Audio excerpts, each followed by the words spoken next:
ആ ഇടറോഡിലോട്ട് തിരിഞ്ഞോളൂ. അങ്ങോട്ട് പോവില്ല. പോകാനുള്ളതല്ലേ ആട്ടോ? ഇത് പോവില്ല. എത്ര റുപ്യായി? 5 രൂപ. വെച്ചോളൂ.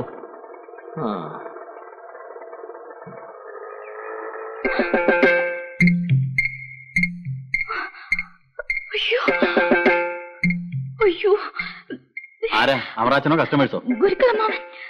ഞാനിതൊരു പുള്ളിക്കാരൻ നേരിട്ട് കണ്ടിട്ടില്ല. അയ്യോ, കാണാനോ? നല്ല കാര്യായി. ഉണ്ണികൃഷ്ണനിലെ വിശ്വാടൻ എന്നും പറഞ്ഞ്. എന്തു മോളെ?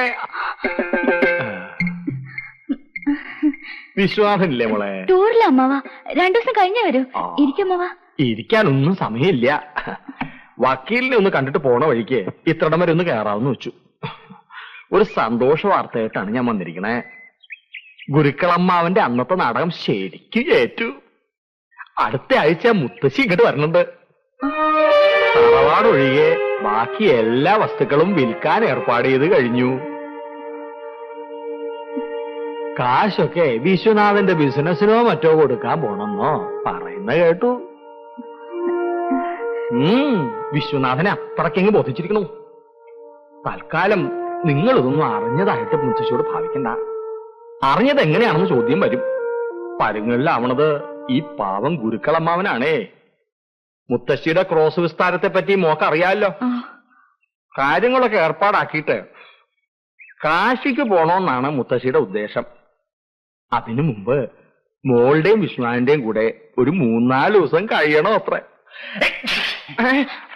ആരാത്? അതാരുമില്ല. ആരുമില്ലാണ്ട് എങ്ങനെയാ തുമ്മലുണ്ടാവുക? ഞാൻ പറഞ്ഞില്ലേ. ആഹാ, മോക്ക് അടിക്കടി ഇങ്ങനെ തുമ്മലുണ്ടാകാറുണ്ടോ? എനിക്കോ? തുമ്മലോ? നീ ഭാഗത്ത് തുമ്മുന്നായിട്ടല്ലോ. മോക്ക് ഗുരുക്കളമ്മാവൻ രാഷ്നാദിപ്പൊടിയിൽ ചില പ്രത്യേക ചേരുവകൾ ചേർത്ത് ഒരു ചൂർണ്ണ ഉണ്ടാക്കി തരാം. അത് പതിവായി കുളി കഴിഞ്ഞ് ഉച്ചിയിട്ടിരുമുക. പിന്നെ ഒരിക്കലും തുമ്മൽ ഉണ്ടാവുകയില്ല. മോക്ക് ഉണ്ടോ? അമ്മോളും ഉപയോഗിച്ചോളൂ. എന്നാ പിന്നെ ഞാൻ ഇറങ്ങട്ടെ. ചെന്നിട്ട് ഒരുപാട് കാര്യങ്ങൾ ചെയ്തു തീർക്കാനുണ്ട്.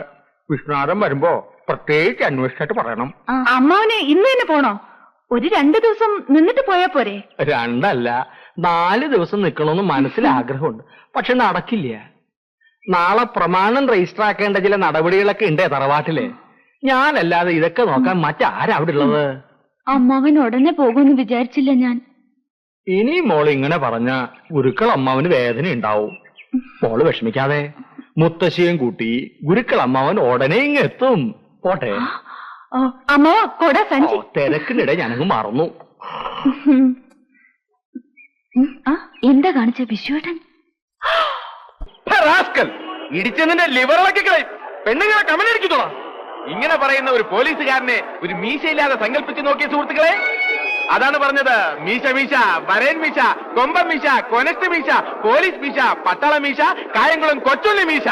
ബഹനോർ ഭായിയോ, ലേഡീസ് ആൻഡ് ജെന്റിൽമെൻ, തായ്മാർകളെ, തന്തമാർകളെ, സഹോദരി സഹോദരന്മാരെ, ജീവിതത്തിലും കലാരംഗത്തിലും ഒരുപോലെ ഉപയോഗിക്കാൻ പറ്റിയ വിവിധ തരം മീശകൾ നിങ്ങളുടെ മുമ്പിൽ ഇപ്പോൾ വെച്ചുകൊണ്ടിരിക്കുന്നത് പ്രൊഫസർ കാഞ്ചൻ ജഗ്ഗ. സംപ്രതി വാർത്താഹ പ്രവാചക ബലദേവാനന്ദ സാഗര. സുഹൃത്തുക്കളെ, ദേവാനന്ദയെ പോലെ വലിയ നടന്മാർ ജനക് ജനക് പായൽ ബജെ ജനിച്ചത് മീശയില്ലാതെയാണ്.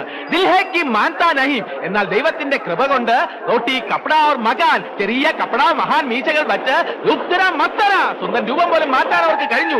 മുഖദ്ദർ കാ സികന്ദർ. മുഖത്തിന് ചേരുന്ന മീശ ആശിക്ക്. ആരാണ് ആശിക്കാത്തത്? ഒറ്റ നോട്ടത്തിൽ തന്നെ പ്രകടമായി ബുദ്ധിയില്ല എന്ന് നമുക്ക് മനസ്സിലാകുമെങ്കിലും നമ്മൾ ഇയാളെ പേടിക്കുന്നു. കാരണം ഇയാളുടെ മീശ സുഹൃത്തുക്കളെ അറച്ചു നിൽക്കാതെ മടിച്ചു നിൽക്കാതെ കടന്നു വരും. ഒരു ഭാഗ്യക്കുറി ടിക്കറ്റ് എടുക്കുന്നതിനേക്കാൾ എന്തുകൊണ്ട് നല്ലതല്ലേ ഈ മീശ വാങ്ങുന്നത്? ഭാഗ്യക്കുറി ടിക്കറ്റ് എടുത്താൽ സമ്മാനം കിട്ടുമെന്ന് എന്താണ് ഉറപ്പ്? എന്നാൽ ഈ മീശ വാങ്ങിയാൽ നിങ്ങളുടെ മുഖത്ത് ഈ മീശ ഉണ്ടാവുമെന്ന കാര്യത്തിൽ യാതൊരു സംശയവും വേണ്ട. വരൂ വരൂ വരൂ. വിവിധതരം മീശകൾ 5 രൂപ, 10 രൂപ, 15 രൂപ, 20 രൂപ. വരൂ വരൂ വരൂ, വാങ്ങിക്കോളൂ. ക്യൂ നിന്ന് വാങ്ങൂ. തള്ളരുത്, എല്ലാവർക്കും ഉണ്ടല്ലോ. എന്താ അങ്ങനെ? വരൂ വരൂ വരൂ. മീശയും താടിയൊക്കെ സഹായ വിലയാണ്. വാങ്ങിക്കോളൂ, ഓരോരുത്തരായിട്ട് വന്ന് വാങ്ങിക്കോളൂ. ഉണ്ണികൃഷ്ണ, വാങ്ങിച്ചോളൂ. ഈ മീശയും താടിയും വെച്ചാ ആർക്ക് വേണോ ആരെ വേണമെങ്കിലും പറ്റിക്കാം, തിരിച്ചറിയാൻ പറ്റില്ല. ഉണ്ണികൃഷ്ണൻ ഇങ്ങോട്ട് വന്നേ. ചിലപ്പോ ഈ താടിയും മീശയും വെച്ചാ പരിചയമുള്ള ആൾക്കാരാണെന്ന് നമുക്ക് സംശയം തോന്നുവരെ ചെയ്യും. ഉണ്ണികൃഷ്ണ അവിടെ നിന്നേ. ഉണ്ണികൃഷ്ണ അവിടെ നിൽക്കാൻ.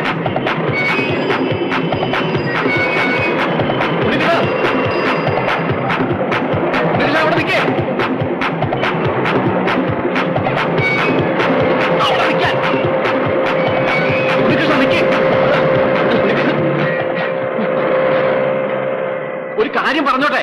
പറയാൻ നിങ്ങൾ ഉദ്ദേശിക്കുന്ന ആളല്ല ഞാൻ. കാര്യം പറയാം. ഓക്കെ, അങ്ങനെ തന്നെ ഇരിക്കട്ടെ. പക്ഷെ ഒരു കാര്യമുണ്ട്. അന്ന് ഞാൻ മുത്തശ്ശിയുടെ മുമ്പിൽ വിശ്വനാഥനായി അഭിനയിച്ചത് ഈ സിസ്റ്ററെ ഒരു ആപൽഘട്ടത്തിൽ നിന്നും രക്ഷിക്കാൻ വേണ്ടിയായിരുന്നു. അതിനെനിക്ക് കിട്ടിയ ശിക്ഷയോ 5 ഇടിയും 6 അടിയും 3 തൊഴിയും. സ്വല്പം ഒഴിഞ്ഞില്ലായിരുന്നെങ്കിൽ ആ പൂച്ചട്ടി വീണെന്റെ തല പപ്പടമായി പോയെന്നെ. എന്നെ വേഷം കെട്ടിച്ചവർ എന്നെ കാലുവാരിയായിരുന്നു. അതവിടെ നിൽക്കട്ടെ. ഞാൻ പറഞ്ഞുകൊണ്ട് വന്നത്, ഇന്ന് ഞാൻ വിശ്വനാഥനായി അഭിനയിക്കുന്നത് കൊണ്ട് നിങ്ങൾക്ക് ധാരാളം ഭൗതിക നേട്ടങ്ങളുണ്ട്. So this is a business. അപ്പൊ എന്റേതും ഒരു ഫ്രീ സർവീസ് ആയിരിക്കില്ല. എനിക്കും വേണം കമ്മീഷൻ, ബ്രോക്കറേജ്, ലാഭവിഹിതം. തനിക്കിപ്പോ എന്താ വേണ്ടത്? മാന്യന്മാർ സംസാരിക്കുമ്പോൾ ഇടപെടരുത്. എനിക്കെന്താണ് വേണ്ടതെന്ന് നിങ്ങൾക്ക് കിട്ടുന്ന ബെനിഫിറ്റ് അറിഞ്ഞതിന് ശേഷമേ പറയാൻ പറ്റൂ.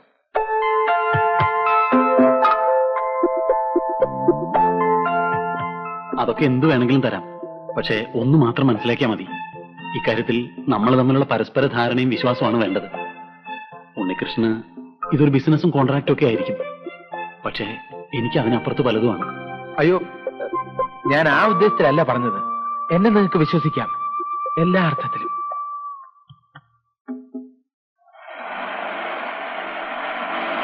ഉടൻ നിർത്തിക്കോളൂ.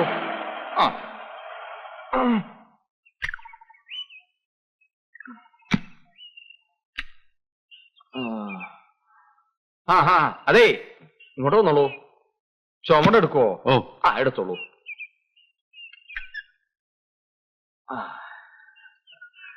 മുത്തശ്ശി, എന്നെ അനുഗ്രഹിക്കണം മുത്തശ്ശി. എന്താ തടി പോലെ നോക്കിക്കണേ? ഉമ്മർത്തോണ്ട് വെച്ചൂടെ? എന്താ ഒരൗൺസ് പഞ്ചജീര ഗുണപിടിച്ച് കാറി കയറിയത് ഓർമ്മയുണ്ട്. ഇങ്ങ് വീടെത്തിപ്പോഴേ കണ്ണൂർന്ന് ഞാൻ മത്തങ്ങ എടുത്തോട്ടെ. മുത്തശ്ശി വരുന്നത് പ്രമാണിച്ച് ഞാൻ ഓഫീസിൽ ചെന്ന് ലീവ് എടുത്തു. ഒന്നിനും ഒരു കുറവുണ്ടാകാൻ പാടില്ല. വന്നാട്ടെ. ഊണിന് മുത്തശ്ശിക്ക് ഇഷ്ടമുള്ള മാമ്പഴ പുളിശ്ശേരിയും പാവയ്ക്ക തോരനും തയ്യാറാക്കിയിട്ടുണ്ട്. പാലട പ്രഥമൻ വേറെയുണ്ട്. മുറുക്കാൻ ജാപ്പാണം പുകയിലയും തെങ്കാശി വെറ്റിലയും റോസ് ചുണ്ണാമ്പും വാങ്ങി വെച്ചിട്ടുണ്ട്. ഗുരുക്കളമ്മാവന് അങ്ങാടി മരുന്ന് എന്തെങ്കിലും വേണമെങ്കിൽ പറഞ്ഞോളൂട്ടോ. ഞാൻ ഇപ്പൊ തന്നെ വാങ്ങിട്ട് വരാം. തേച്ചു കുളിക്കാൻ ബലാ കുളിച്ചാതി എണ്ണ തന്നെ മതിയല്ലോ, അതും വാങ്ങി വെച്ചിട്ടുണ്ട്. ഈ സ്നേഹത്തിന് മുമ്പിൽ ഗുരുക്കളമ്മാവൻ പതർന്നു കൂട്ടിയേ. താൻ എന്തിനുണ്ട് പതർന്നേ? വേണ്ടേ? പതർന്നില്ലേ? വന്നാട്ടെ വന്നാട്ടെ. ഒരു മോളെ. നല്ല യാത്രാക്ഷീണം ഉണ്ടാവും. ആദ്യം ഓരോ ഗ്ലാസ് ചൂട് കാപ്പിയാവാം അല്ലേ? സിസ്റ്റർ നിക്ക്, ഇന്ദു പോയി കാപ്പി എടുത്തോണ്ട് വരൂ. കാല് തടവണോ മുത്തശ്ശി? തടവി കൊടുക്കടി. ഇപ്പൊ വേണ്ട മോനെ, കുറച്ച് കഴിഞ്ഞിട്ട് മതിയില്ലേ? വായി നോക്കി നിൽക്കാതെ ആ സാധനങ്ങൾ എടുത്തു വെക്കാൻ ഗുരുക്കളമ്മാനെ സഹായിക്കടി. നോക്കാതെ ചെല്ലടി. ചെല്ലുമോളെ. വിരട്ടിയാലേ ശരിയാവുള്ളൂ.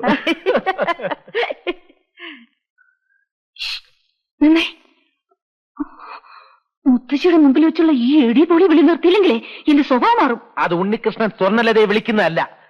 ഇവിടത്തെ നാടകത്തിലെ ഒരു കഥാപാത്രം മറ്റൊരു കഥാപാത്രത്തെ വിളിക്കുന്നതാണ്. അത് മനസ്സിലാക്കാനുള്ള വിവരമില്ല. ഞാൻ എന്ത് ചെയ്യും? ഒരു കാര്യം, അന്തസ്സുള്ള ആൾക്കാർ ഇവിടെ താമസിക്കുന്നത് അല്പം കൂടെ സംസ്കാരത്തോടെ പെരുമാറണം. ഓവർ സ്വാതന്ത്ര്യം കാണിച്ചാലുണ്ടല്ലോ. എന്ത് ചെയ്യും മാഡം? ഇനി മുത്തശ്ശി ഇവിടുന്ന് പോകുന്നത് വരെ കാര്യങ്ങളുടെ എല്ലാം കടിഞ്ഞാണ് എന്റെ കയ്യിലാണ്. നിർത്ത്. കുതിരവണ്ടി ഓടിച്ച് നടന്നവനെയൊക്കെ പിടിച്ച് വീട്ടിൽ കയറ്റിയ എന്നെ വേണം തല്ലാൻ. ഓഹോ, നിന്റെ അടവ് എനിക്ക് മനസ്സിലായി. ആദ്യം ഇങ്ങനെ ഉടക്കി അവസാനം പ്രേമത്തിലാവാന്നായിരിക്കും. അതിന് എന്നെ കിട്ടൂല. വേറെ ആളെ നോക്കിയാ മതി. ഓക്കെ?